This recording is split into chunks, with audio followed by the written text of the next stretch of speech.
Morning, when I was fresh and my lipstick was fresh. Or random few things you might have heard from the other people from other YouTube channels, but there are a lot more things which no one tells you about. So the first thing is, of course, your BRP card. Even dependent, you need to get a national insurance number. So all these are the basic things which everyone knows about, but no one does it on time. Rail card or bus pass. Many student apps which you can use to get discounts, mainly like I already mentioned, to get amazing discounts in everything, be it food, cosmetics, clothing, study material. Do you know that students does not need to pay council tax? Even student dependents does not need to pay it, as long as you are a student and your dependent stays with you, obviously. Fluent in using it, you will you will somehow find a way like I did. Or blankets, warmers, thermals, jackets, socks. The final thing which you need to do as soon as you get in UK is miss your family, you will miss your friends, you will miss all the facilities and the comfortable lifestyle you had there. And also check, you will get a reality check. There is no option of going back.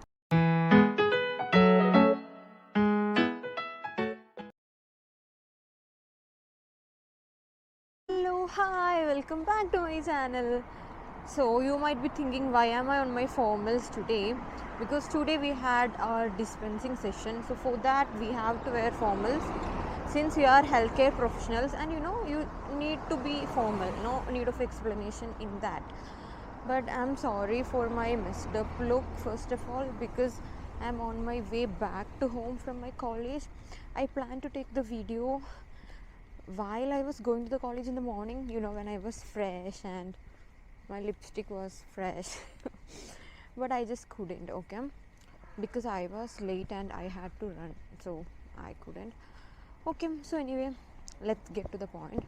Today I'm gonna tell you the top 15 most important things you need to do as soon as you arrive in the UK. So I don't know if I'm looking too fat in my formals.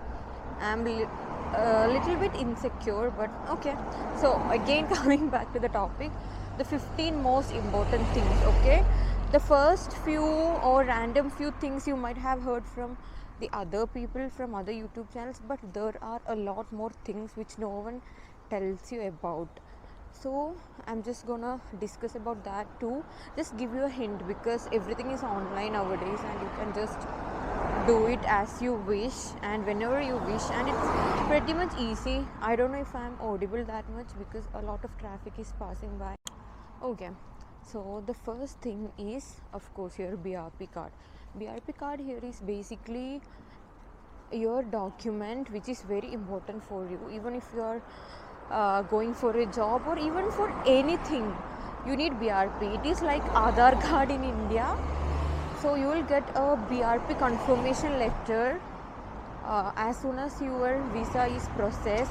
In that letter it would be mentioned the address from where you need to collect your BRP. Normally it's your nearest post office or even university. Sometimes I had to collect from my nearest post office.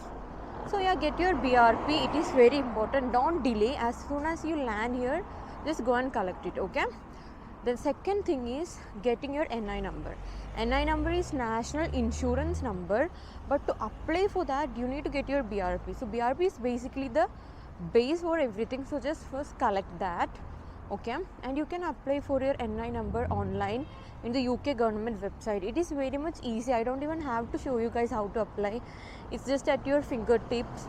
Even if you are a student or even dependent, you need to get a national insurance number. But if you are a toddler or a child or below the age 18, since you are not working, you do not need to apply for your NI number, okay. The third one is you need to get your SIM card. So I have the Libara SIM card which I got during my VFS appointment, okay. It is very much easy to get a SIM card here. You don't even need to provide any identification or documents or anything. It is perfectly free. So take a SIM card. There are also contract based SIM cards which are very much efficient. So just take any SIM card that fits your need, okay. For me, Libara was kind of okay. I compared it with other SIM card. It was providing the same rate. Actually, almost every SIM card companies are providing the same rate only. So yeah, you can do that.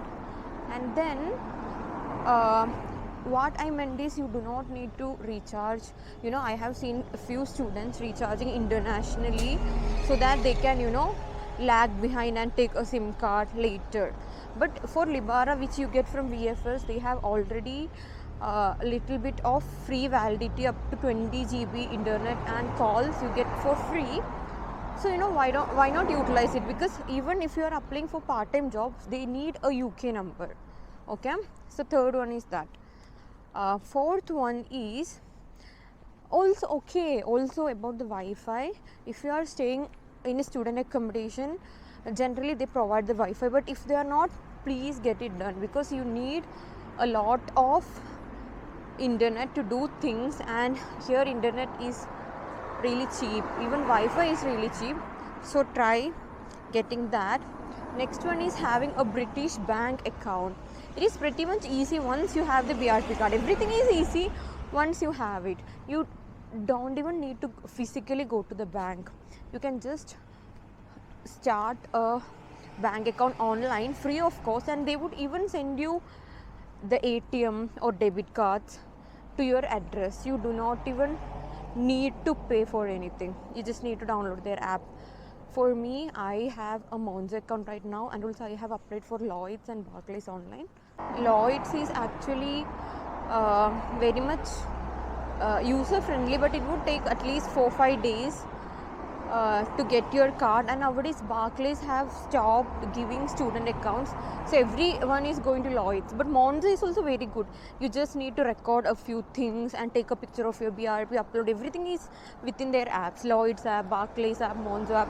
So just start a new bank account, because you would need it once you are looking for a part-time, so that your salary is credited in there. Okay, so all these are the basic things which everyone knows about, but no one does it on time. You lag behind, or you are too lazy, or enjoying the your new life. Okay, so yeah, next one is, actually I have made a list of things in my mobile phone, so I'm just looking at it and telling you. Okay, next one is GP registration, which is very much important here.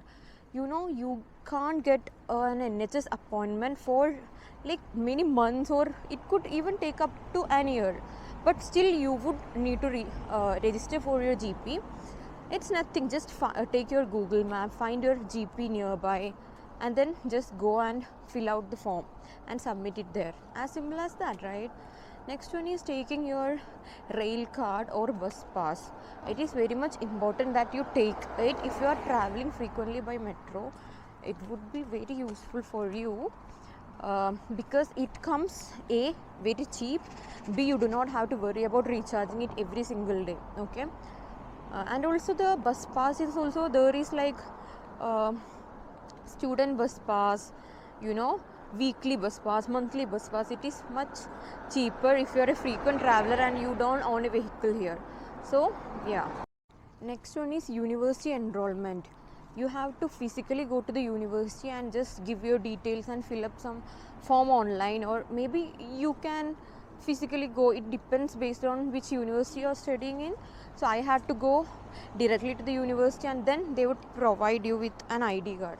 See, so you need a student ID even if you want to access for free bus pass or anything. Okay, next one is student apps. There are many student apps which you can use to get discounts, mainly like Uniday, Student Beans, or even Amazon Prime.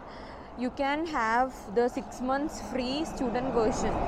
Okay, but for this you would need a mail ID with your university name in it. For instance, my mail ID is my name at sunderland.student.ac.uk, which would be provided in every university. So you just can get that, and also install every app which your university says so, which helps you in your studies, because here mostly universities are providing PDFs or online data which can be accessed only through these apps. So for my university, we had to install a lot of apps, including Canvas Student, Compass, So whichever apps your university are suggesting you to install that, and also install Uniday Student Beans, which I already mentioned, to get amazing discounts in everything, be it food, cosmetics, clothing, study material. So yeah, so since you are in UK or you are gonna be in UK, you might be aware about council tax.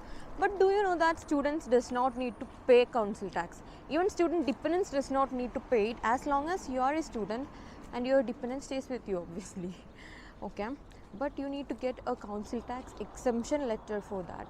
Okay, just because you don't need to pay council tax doesn't mean you shouldn't apply or you should just sit ideally, So for that, first you have to go to a university, or maybe go online to the university website. It depends on each university. Okay, and then get a council tax exemption letter, and then just that PDF you need to mail it to your council. Okay, you should know your council, obviously. It would be in your tenancy agreement or even Google. So you just need to mail them the council tax exemption letter, and tada, your part is done. If they consider it or not, obviously they would consider it, but it may take few months or up to years, because there are a lot of pending works for them. But you need to do your part. Okay, next you need to make a CV or covering letter in the UK format. It is a little different from our Indian format, so just check it up online and make it while applying jobs.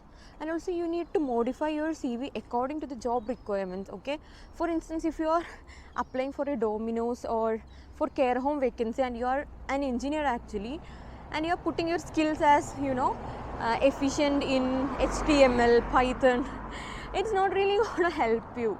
So yeah, modify your CV according to that. And also, owning a vehicle here is really cheap. So if you have an Indian license, you can use it up to 1 year, but as after 1 year you would have to update your UK license. So start preparing for your licensing exam. There are a lot of materials and videos online.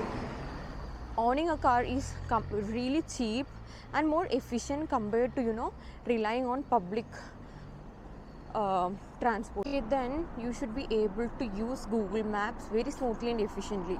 I am someone who is an expert in using Google Maps, because always while my husband used to drive, or even if I am driving myself, I used to look at the Google Map and it was a piece of cake for me. But here I struggled a lot, especially when I started walking. Then it was really difficult for me, because I often go in the wrong routes, because I'm not used to using Google Maps while walking. So yeah, just get used to it. Even if you're not that fluent in using it, you'll you'll somehow find a way, like I did. Because even while going to the university, I don't know how I reached there. It was just 1.5 miles, but somehow I walked for 2 miles and reached there in some other long route instead of taking the short route. So yeah, Google Maps being efficient. Then get a blanket here.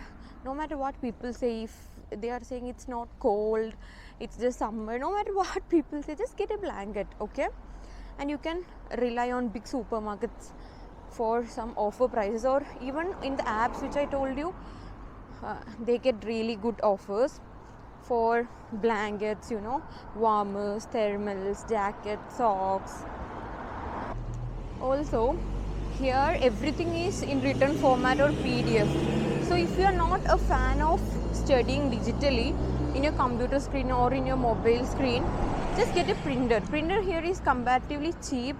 It is just up to £40, and if you are staying with your friends, maybe you all can put in some money and buy a printer together. I would suggest the HP printer, because in that you get the ink also as free, and it is just below £40. And also in these apps I got a 20% discount, so you can get any printer of your choice, it doesn't matter. But if you are fine with studying, just looking at the screen, it's completely fine. Because for me, I need to physically have the paper in my hand to memorize and study. I'm little old school. So yeah, and the final thing, it is actually not a criteria, what to say, I'm just you can take it as an advice or a motivation, because it is not materialistic. So the final thing which you need to do as soon as you get in UK is not be homesick, because I know you will miss your family, you will miss your friends, you will miss all the facilities and the comfortable lifestyle you had there. And also for some people it might be dream come true, you might be really excited here, but after 2-3 days, the reality check, you will get a reality check, and maybe then you will find, okay, this was all my dream, this is not how I imagined UK to be. But it's totally fine, you are here. Once you are here, there is no going back, there is no quitting. You need to be mentally prepared. No matter how many times we get, we are feeling really low or anything, there is no option of going back. We worked hard. For me, considering myself, I had a lot of issues back home, but I worked my ass off to be here, so I'm not going back. I have my bad days, I have my really moody days, I cry, but that's life. It doesn't matter, nothing matters, but you need to have the willpower. Going back is never an option, so be prepared mentally. Okay, so even I am not able to understand how did I finish all these 15 important points so soon. So I would just recall all of it for you, okay, so that we both can see if I have missed out on any or if the 15 points are complete. Okay, so yeah, first one BRP card, of course. Second one SIM card or Wi-Fi. Third one NI, national insurance. Fourth one British bank account. Fifth one GP registration. Sixth one applying for council tax exception. Seventh one rail card or bus pass. Eighth one university enrollment, I meant physical enrollment or ID card. Ninth one CV and covering letter. 10th one having a license or owning your own vehicle and applying for a new UK license. So here goes 10 points, 5 more, right? 11th one having a flexibility in using Google Maps. 12th one the apps which provide excellent student offers. 13th one blanket and jackets shopping. 14th one getting a very good printer, and 15th one was such some motivational stuff from me. Okay, I'm not the right person to motivate you guys, because even I have my own down times, or I could feel low. But yeah, that's it. So these are the 15 most important things you should do as soon as you land here in the UK. So yeah, hope this helps, because I haven't seen a lot of YouTubers making a few points of which I have elaborated here. So yeah, if you have any doubts or any queries, I'm always here to help. So yeah guys, bye, thank you.